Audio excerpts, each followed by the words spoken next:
Hello students, I am Yogesh Saini. आज हम next chapter study करेंगे साइंस का chapter 2 components of food. Last chapter में हमने इंग्रेडिएंट्स के बारे में स्टडी किया था, खाने के बारे में स्टडी किया था, और इस चैप्टर में हम उसके आगे स्टडी करने वाले हैं। तो बेसिकली फ़र्स्ट ऑफ ऑल इसमें डिफरेंट डिफरेंट टाइप्स के फूड और के बारे में बताया गया है।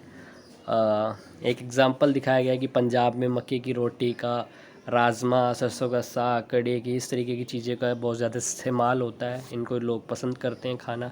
आंध्र प्रदेश में राइस खाना ज़्यादा पसंद करते हैं। बटर मिल्क, घी, पिकल, अचार का यूज़ ज़्यादा किया जाता है। अब जो मेन है, जो इस क्वेश्चन है हमारा, वो क्या है कि जितनी भी जो डिशेस है are made of one or more ingredients which we get from plants और एनिमल्स। कहने का मतलब है ये कि हम सब जानते हैं कि जितनी भी जो डिशेस हैं वो एक या एक से ज़्यादा जो इंग्रेडिएंट्स होते हैं उनसे मिलकर बनी होती है, जो कि हमें प्लांट्स या एनिमल से मिलती हैं। तो इट मीन्स कि जितने जो इंग्रेडिएंट्स हैं contain some ingredients contain some components that are needed by our body. These components are called nutrients. इसको आप नोट डाउन कर सकते हैं, इंपॉर्टेंट है कि न्यूट्रिएंट्स क्या होते हैं। तो जो हमारे इंग्रेडिएंट्स हैं वो कुछ ऐसे कंपोनेंट्स को कंटेन करते हैं जो कि हमारी बॉडी के लिए बहुत ज़्यादा ज़रूरी होते हैं और ज़रूरत होती है बॉडी को उनकी।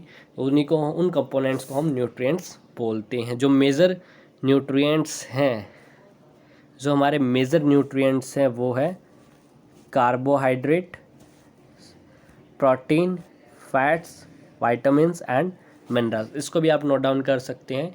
Carbohydrates, proteins, fats, vitamins and minerals major nutrients होते हैं हमारे फूड के अंदर। और साथ के साथ फूड में डाइटरी फाइबर्स और वाटर भी होता है, जो कि हमारी बॉडी को डाइजेशन में हेल्प करता है, एब्जॉर्प्शन में भी हेल्प करता है।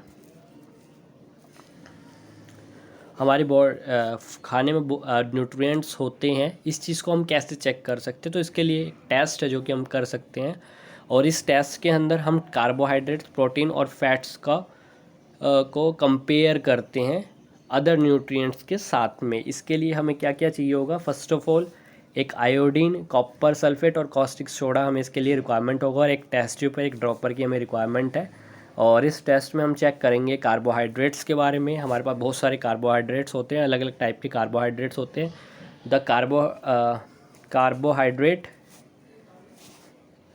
The main carbohydrate found in our body are in, जो हमारी बॉडी है उसमें मेन तरीके के जो कार्बोहाइड्रेट है वो है स्टार्च एंड शुगर। इसको भी आप नोट डाउन कर सकते हैं।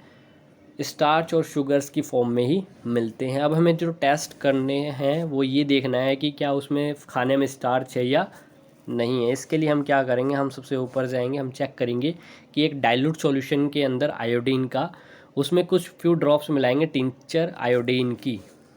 डाइल्यूट का मतलब होता है कोई सी भी सॉल्यूशन में जब हम पानी मिला लेते हैं तो डाइल्यूट सॉल्यूशन बोला जाता है। तो आयोडीन का डाइल्यूटेड सॉल्यूशन में हमें टिंचर आयोडीन की कुछ ड्रॉप्स मिलानी है और उसको आधा फिल कर लेना है आधे वाटर के साथ। ऐसी कॉपर सल्फेट में 2 ग्राम कॉपर सल्फेट मिलाना है 100 ml वाटर में, 10 gram of caustic soda 100 ml of water में। इस तरीके से हम इन तीनों के जो सॉल्यूशन है उसको रेडी कर लेंगे। स्टार्च के जो टेस्ट होगा उसके लिए हम क्या करेंगे? किसी भी खाने का एक छोटा सा क्वांटिटी लेंगे, एक छोटा सा पीस लेंगे, या रो भी ले सकते हैं यानी कच्चा भी ले सकते हैं। 2 से 3 ड्रॉप उस पर जो हमारा डाइल्यूटेड आयोडीन सॉल्यूशन है उसको उसके ऊपर डालेंगे और उसमें देखेंगे क्या कुछ चेंजेस हो रहा है। अगर उसका कलर ब्लैक या ब्लू होता है तो इट मीन्स कि वो स्टार्च कंटेन करता है। इट मीन्स वो स्टार्च कंटेन करता है। अगर उस खाने का जो कलर है वो चेंज हो जाता है ब्लू या ब्लैक में, तो इसका मतलब है उसके अंदर स्टार्च है। इसको आप डिफरेंट जो फूड है उसके साथ कर सकते हैं। तो स्टार्च के लिए ब्लैक और ब्लू होना ज़रूरी है टेस्ट में। देन सेकंड है टेस्ट फॉर प्रोटीन। प्रोटीन के लिए हम क्या कर सकते हैं? कोई भी फूड आइटम हम ले सकते हैं। अगर आप किसी सॉलिड फूड को लेना चाहते हैं, यानी जो हार्ड होता है, उसको आप क्या करें? सबसे पहले उसका पेस्ट बनाएं और उसको फिर पाउडर की फॉर्म में कर ले, उसको ग्राइंड कर ले या मैश कर ले। Small quantity of food item तो उसको ग्राइंड करने के बाद उसका छोटा सा पीस आप ले लेना और उसको टेस्ट ट्यूब में डाल देना। उसके बाद 10 ड्रॉप वाटर के और उसको फिर शेक करना।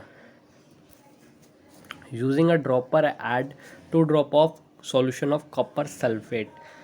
ड्रॉपर की मदद से 2 तो आप कॉपर का ड्रॉप डालना है आपने उसमें, और 10 ड्रॉप आपने उसमें कॉस्टिक सोडा का डालना है। तो ये आपने उसके अंदर करना है, 2 ड्रॉप्स ऑफ इसकी एंड बाकी कॉस्टिक सोडा की। शेक वेल उसको अच्छे से हिलाना है और उसको कुछ मिनट के लिए रख देना है। अगर जो टेस्ट ट्यूब है उसका कलर वॉयलेट हो जाता है तो इसका मतलब वहाँ पे प्रोटीन है उस खाने में। तो ये आप चेक कर सकते हैं, अगर उसका कलर वॉयलेट हो जाता है तो यानी प्रोटीन उस खाने के अंदर अवेलेबल है। अब न्यूट्रिएंट्स किस किस में होता है, बहुत सारे फूड आइटम्स में होता है स्टार्च वगैरह, तो आप इसका ये टेबल है इसमें हम देख सकते हैं। अब नेक्स्ट है फैट का किस तरीके से हम टेस्ट करेंगे। फैट के लिए हम करेंगे, कोई भी फूड आइटम लेंगे, उसको जो एक पीस ऑफ पेपर होता है उसके साथ उसको रैप कर देंगे और उसको अच्छे से उसमें डाल देंगे। उसके बाद आप देखेंगे, बस वो ध्यान रखना पेपर फटे नहीं, और आप देखोगे कि कुछ समय बाद आपको कुछ दिखाई देगा पेपर पे, ऑयली पैचेस दिखेंगे। लाइक जब हम कोई पराठा लेते हैं या कुछ बनाते हैं तो जब उसको हम वाइट पेपर में रखते हैं तो या पेपर में रखते हैं तो आप देखते हैं उसके ऊपर ऑयल आ जाता है, सारे में ऑयली पैचेस आने शुरू हो जाते हैं। तो वो उससे हमें पता लगता है इसके अंदर फैट है। तो फैट बहुत है, फैट का आप बहुत इजीली तरीके से निकाल सकते हैं। अब उसके बाद है we tested food items for 3 nutrients. हमने अभी तक जो 3 जो न्यूट्रिएंट्स हैं उनको चेक किया है, कार्बोहाइड्रेट्स, प्रोटीन एंड फैट्स। कुछ अदर न्यूट्रिएंट्स भी होते हैं like vitamins and minerals that are present in different food items. Why do we need all this nutrients. कुछ दूसरे भी न्यूट्रिएंट्स होते हैं हमारे खाने में जो बहुत ज़्यादा ज़रूरी है हमारी बॉडी के लिए, वो है vitamins and minerals. What do various nutrients do for our body. अब जो ये न्यूट्रिएंट्स होते हैं ये हमारी बॉडी के लिए क्या करते हैं, क्यों ज़रूरी होते हैं। फर्स्ट ऑफ ऑल हम रीड आउट करते हैं कार्बोहाइड्रेट्स। कार्बोहाइड्रेट्स, अब ये बहुत ज़्यादा इंपॉर्टेंट है, आप नोट कर लीजिएगा। Carbohydrates mainly provide energy to our body. जो कार्बोहाइड्रेट्स है ये एनर्जी प्रोवाइड करते हैं। ज़रूरी क्यों है, क्योंकि ये हमारी बॉडी में एनर्जी प्रोवाइड करते हैं। और जो फैट्स है वो भी एनर्जी प्रोवाइड करते हैं, और फैट्स कार्बोहाइड्रेट की कंपैरिजन में ज़्यादा एनर्जी हमारी बॉडी को प्रोवाइड करते हैं। तो foods containing fats and carbohydrates are called energy giving food. तो जो फूड कार्बोहाइड्रेट और फैट्स को कंटेन करते हैं। अब क्वेश्चन आता है कि एनर्जी गिविंग फूड कौन से होते हैं, ये क्वेश्चन भी आ सकता है। एनर्जी गिविंग फूड कौन से होते हैं, तो आप याद करो फैट्स और कार्बोहाइड्रेट्स। फैट्स एंड कार्बोहाइड्रेट्स ये एनर्जी गिविंग फूड्स होते हैं। अब प्रोटीन जो होता है, प्रोटीन है ग्रोथ के लिए बहुत ज़्यादा ज़रूरी है, यानी बॉडी को रिपेयर करने के लिए और ग्रोथ के लिए बहुत ज़्यादा ज़रूरी, ये भी इम्पोर्टेंट है। Proteins are needed for the growth and repair of our body. Body की ग्रोथ के लिए और उसके रिपेयर करने के लिए बहुत ज़्यादा ज़रूरी होता है। अब ये सोर्सेज दिखाए गए हैं। कार्बोहाइड्रेट्स आप देखिए, पोटैटो से आपको मिलता है, स्वीट पोटैटो से मिलता है, व्हीट से मिलता है, राइस का मिलता है। तो आप 2-2, 3-3 एग्जांपल इनके आप याद कर सकते हैं। Sugar cane, papaya, melon, mango, maize आपको सबसे मिलता है। अब हम बात करते हैं हमें जो फैट है, पहले प्लांट सोर्स से कौन कौन सा मिलता है वो आप देखें। ग्राउंड नट से मिलता है, नट्स से मिलता है, तिल से मिलता है, सोयाबीन ऑयल से, मस्टर्ड ऑयल से। इस तरीके से हमें डिफरेंट, आप भी इसमें से 2 से 3 एग्जांपल लर्न कर सकते हैं। उसके बाद आता है एनिमल सोर्सेज जिससे हमें फ़ैट मिलता है। फ़िश से मिलता है, एग से मिलता है, बटर से मिलता है, मीट से मिलता है, मिल्क से मिलता है। तो आप इसको भी आप लर्न कर सकते हैं।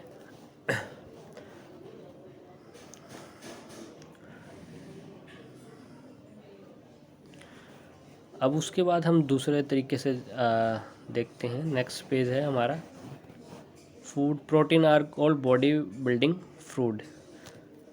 अब proteins are often called body building foods. अब जो प्रोटीन्स होते हैं ये बॉडी बिल्डिंग के होते हैं, यानी बॉडी बिल्डिंग के लिए हमारे लिए क्या ज़रूरी है, प्रोटीन्स ज़रूरी है। अगर किसी को जो लाइक आप 6 क्लास में, 5th क्लास में, 8th क्लास में है, तो जो एक अडल्ट की तरफ आपकी एज आ रही है, यानी टीनेजर से अडल्ट की तरफ, उस एज में आपके लिए बॉडी के लिए प्रोटीन बहुत ज़्यादा ज़रूरी है, क्योंकि बॉडी को बिल्ड करने में बहुत ज़्यादा हेल्प करता है। इसलिए मिल्क का और प्रोटीन से बनी हुई चीज़ों का इस्तेमाल बहुत ज़्यादा ज़रूरी है। प्रोटीन्स मिलने वाली चीज़ें क्या क्या है हमारे लिए, हमारे प्रोटीन्स जिससे हमें मिलेगा वो है हमारा मिल्क से मिलेगा। प्लांट सोर्सेस क्या है, सॉरी पहले हम एनिमल सोर्सेज पता कर लेते हैं। मिल्क हो गया, पनीर हो गया, एग्स हो गया, और प्लांट सोर्सेज है हमारे पीस, सोयाबीन, बीन्स, मूंग, इस तरीके से हो गया।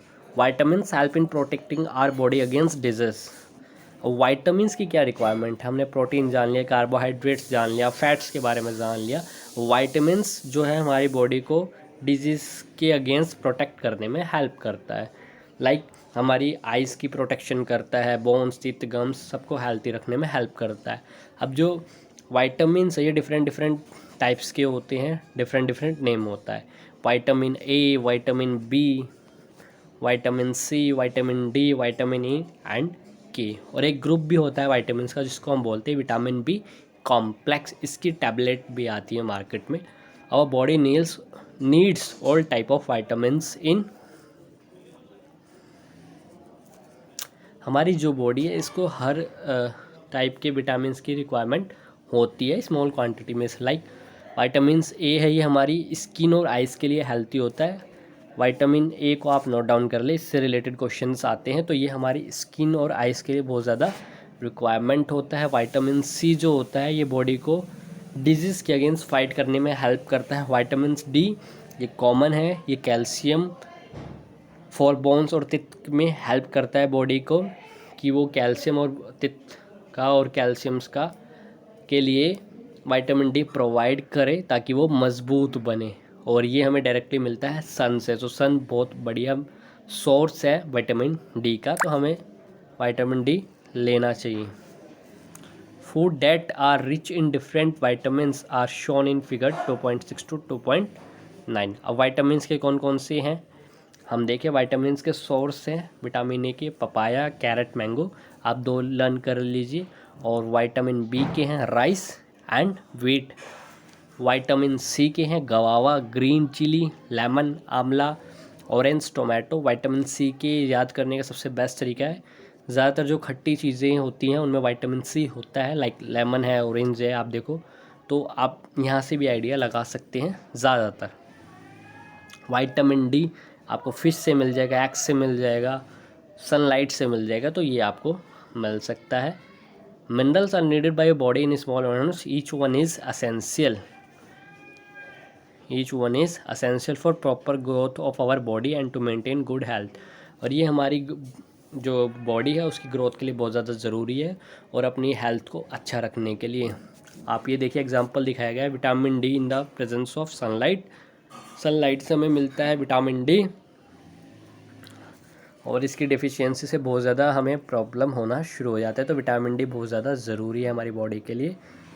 अब हम बात करते हैं डाइटरी फाइबर्स के बारे में। डाइटरी फाइबर्स क्या होते हैं? डाइटरी फाइबर्स हैं this nutrients our body needs dietary fibres and water. Dietary fibres are also known as roughage. Dietary fibres को हम क्या बोलते हैं? रफेज भी बोलते हैं। इनको क्या बोलते हैं? रफेज भी बोलते हैं डाइटरी फाइबर्स को। Roughage is mainly provided by plant product in our food. जो प्लांट के जो प्रोडक्ट है उनसे हमें ये मिलता है फूड के अंदर। Whole grains and pulses, potato, fresh fruits and vegetables are main sources of fruit. अब जो रफेज का मेन सोर्स क्या है वो है आपका वोल ग्रेन्स है, पल्सेस है, पोटैटोज, फिश, वाइटामिन्स। इसका जो मेन सोर्स है वो है आपका ये whole grains, pulses, potatoes, fresh fruits, vegetables are main sources of roughage. ये मेन सोर्सेस है आपके, इसको भी आप लर्न कर सकते हैं, पूछा जा सकता है। Roughage does not provide any nutrients to our body but is an essential component for our food and adds to its bulk। ये कोई न्यूट्रिएंट्स प्रोवाइड नहीं करता, लेकिन हमारी बॉडी के लिए बहुत ज़्यादा ज़रूरी है। और ये बहुत ज़्यादा बिकॉज़ ये हेल्प करता है हमारी बॉडी को अनडाइजेस्टेड फूड को पचाने में हेल्प करता है, उसको डाइजेस्ट करने में हेल्प करता है।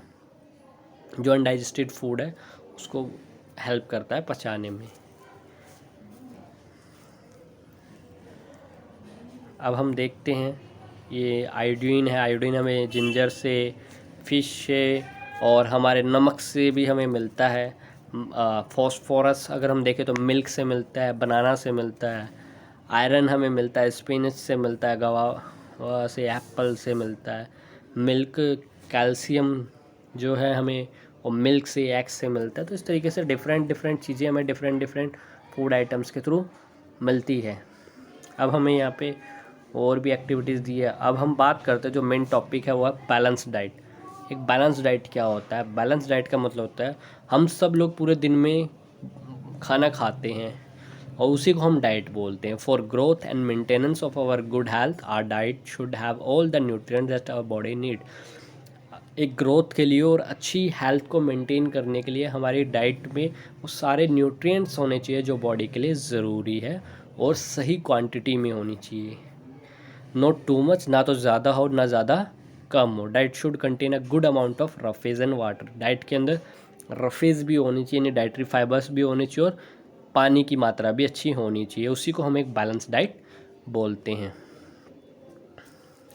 Do you think that people of all ages need the same time of diet? Do you also think that we need for a balanced diet would depend on the amount of physical work that we do? Prepare a chart and तो ये है, इन्होंने कहा है कि क्या आप ये सोचते हैं कि जितनी भी एज ग्रुप के लोग हैं सबकी डाइट सेम होनी चाहिए या डिफरेंट होनी चाहिए? वो डिपेंड करता है उनके फिज़िकल वर्क पे या किस चीज़ पे? ये इनका एक क्वेश्चन है। आप इसके रिलेटेड एक्टिविटीज़ भी कर सकते हैं जब आप इसको स्टडी करेंगे। अब पल्सेस है, ग्राउंड नट्स है, सोयाबीन, स्प्राउटेड मूंग दाल, ये सब चीज़ें अलग अलग वेजिटेबल्स और फूड्स है जिनके अंदर डिफरेंट न्यूट्रिएंट्स होते हैं। We can eat a balance diet without expensive food materials also. Balance diet का मतलब होता है सही मात्रा में सही चीज़ों को अपने खाने में ऐड करना। तो ये एक बैलेंस डाइट है। Eating the right kind of food is not enough, it should also be cooked properly so that its nutrients are not lost. Are you aware that some nutrients get lost in the process of cooking and preparation? आप जानते हैं कि कुछ जो nutrients होते हैं जब हम किसी खाने को की कुकिंग के प्रोसेस में उसके जो न्यूट्रिएंट्स होते हैं वो लॉस कर जाते हैं। If the vegetable and fruits are wash after cutting और peeling them it may result in the loss of some vitamins. जब हम खाने को छीलते हैं और उसको धोते हैं तो कई सारे जो विटामिन्स होते हैं, वाइटामिन्स होते हैं, वो रिमूव हो जाते हैं जो कि हमारी बॉडी के लिए ज़रूरी होते हैं। बहुत सारे वेजिटेबल्स और फ्रूट्स की जो स्किन्स होती है उसके अंदर विटामिन्स और मिनरल्स होते हैं। जब उनको हम बार बार उनको वॉश करते हैं या उसको छीलते हैं तो वो लॉस हो जाता है। Similarly repeated washing of rice and pulses may remove some vitamins and minerals present in them. बार बार चावलों को, दालों को जब हम धोते हैं, पानी में वॉश करते हैं तो उनके जो विटामिन्स मिनरल्स हैं वो भी लॉस हो जाते हैं। कुकिंग से खाने को तो बनती है लेकिन और डाइजेशन में भी हेल्प करता है, लेकिन बहुत सारे न्यूट्रिएंट्स का उसमें लॉस हो जाता है। ये देखिए, many useful proteins and considerable amount of minerals are lost if excess water is use during cooking and is then thrown away. तो बहुत सारे जो विटामिन्स हैं, मिनरल्स हैं, वो बह जाते हैं पानी के साथ, उस चीज़ हमारे खाने से चले जाते हैं जब हम उनको ज़्यादा कुक करते हैं या उनको वॉश करते हैं वाटर के साथ। Vitamin C get easily is destroyed by heating during cooking. और सबसे ज़्यादा विटामिन सी वाली जो चीज़ें होती हैं जब उनको कुक करते हैं तो वो ख़त्म हो जाते हैं। ये बूझो हैं, एक एग्जांपल दिखाया। ये बहुत ज़्यादा इन्होंने सोचा कि हम मैं फ़ैट्स को खाता हूँ, फ़ैट्स वाले फूड को खाता हूँ, और हर टाइम इन्होंने खाना शुरू किया। एक कटोरी fat soup give more energy than a कटोरी of carbohydrate rich food.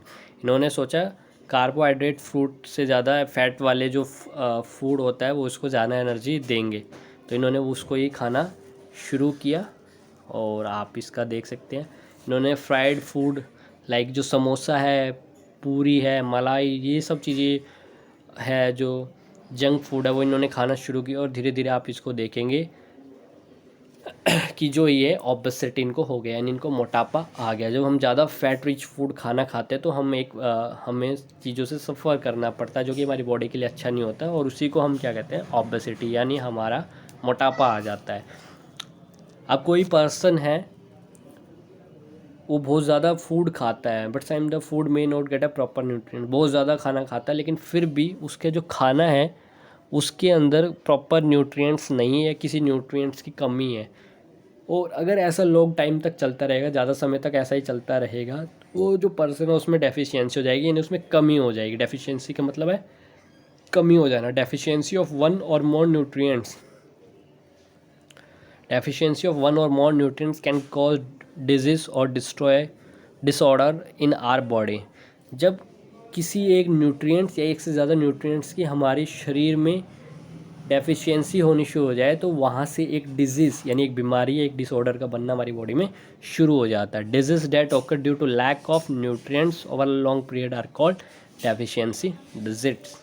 Deficiency diseases क्या है? ऐसी बीमारियाँ जो किसी न्यूट्रिएंट्स की कमी की वजह से एक लॉन्ग पीरियड ऑफ टाइम में हमारी बॉडी में बनी है, उनको हम डेफिशिएंसी डिजीज़ बोलते हैं। तो इसलिए प्रोटीन, कार्बोहाइड्रेट्स, वाइटामिन्स, मिनरल्स सबका अच्छे से हमें इस्तेमाल करना चाहिए ताकि हमारी बॉडी को प्रॉपर न्यूट्रिएंट्स मिले और कोई भी डेफिशिएंसी ना हो। तो बहुत सारी प्रॉब्लम्स भी हमें हो सकती है डेफिशिएंसी के बाद। ये टेबल है, हम इसको स्टडी करते हैं। Some disease disorder cause by deficiency of vitamins and minerals. Vitamin mineral deficiency and symptoms किन वजह से होता है, क्या क्या लक्षण होते हैं वो हम इसमें देखेंगे। सिम्टम्स मतलब लक्षण जो हमें दिखाई देते हैं। पहले है विटामिन ए। विटामिन ए की वजह से हमें लॉस ऑफ विज़न, यानी जो देखना है वो कम हो जाता है या बहुत कम हो जाता है हमें दिखना। उसमें लक्षण क्या क्या है? हमें विज़न कम दिखाई देगा, डार्कनेस आनी शुरू हो जाएगी, अंधेरा छाना शुरू हो जाएगा, या हमारा जो विज़न है वो कम्प्लीटली लॉस हो जाएगा, पूरा दिखना ही बंद हो जाएगा। विटामिन बी बैरी, इसमें जो हमारी मसल्स है वो वीक हो जाएगी and very little energy to work, और शरीर बहुत ज़्यादा थका महसूस करेगा, एनर्जी काम करने की नहीं होगी। विटामिन सी स्कर्वी, इसमें आपके जो गम्स है उनसे ब्लीडिंग हो सकती है, और अगर कोई वाउंड है यानी कोई चोट लगी हुई है तो उसको अपने आप से ठीक होने में बहुत ज़्यादा टाइम लगता है। विटामिन डी से रिकेट्स, यानी bones become soft and bend, जो हमारी बोन्स है, हड्डियाँ, वो बहुत ज़्यादा सॉफ्ट हो जाती है, मुलायम हो जाती है और बेंट होना शुरू हो जाती है। और हम जानते हैं कि हमारी जो बोन्स है वो हार्ड होनी चाहिए, ना कि soft. Calcium, bone and tooth decay, calcium हमारी बोन्स के लिए बहुत ज़्यादा ज़रूरी होता है, दांतों के लिए भी बहुत ज़्यादा ज़रूरी होता है।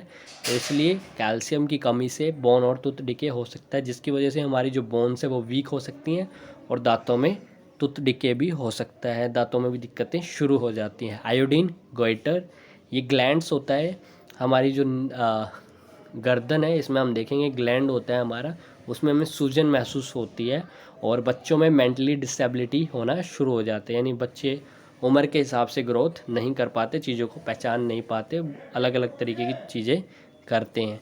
आयरन, एनीमिया, वीकनेस, शरीर में वीकनेस आना शुरू हो जाता है। The distributions we find ensure that our meals have a balance of the different nutrients needed by the body. कहने का मतलब है, अगर हम पूरे चैप्टर को समझे कि जो हमारा मील है उसके अंदर एक बैलेंस होना चाहिए डिफरेंट न्यूट्रिएंट्स का, जो कि हमारे शरीर के लिए ज़रूरी है। बिकॉज़ अगर वो न्यूट्रिएंट्स नहीं होंगे बॉडी में तो हमारे लिए दिक्कत होती है, हमें डेफिशिएंसी हो सकती है।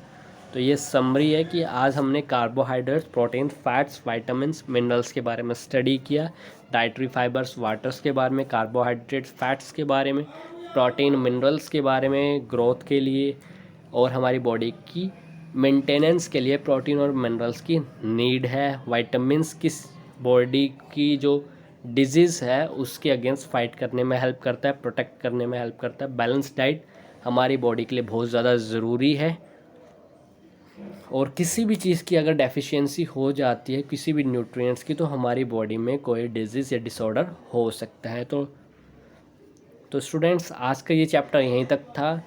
इस चैप्टर के रिगार्डिंग आपके कोई भी क्वेरीज हो तो आप नीचे कमेंट में पूछ सकते हैं, और जो इसके MCQ हैं वो भी हम नेक्स्ट टाइम ज़रूर लाने की कोशिश करेंगे। और होप सो आपको ये पसंद आया। Please like and share. Thank you so much. Bye bye.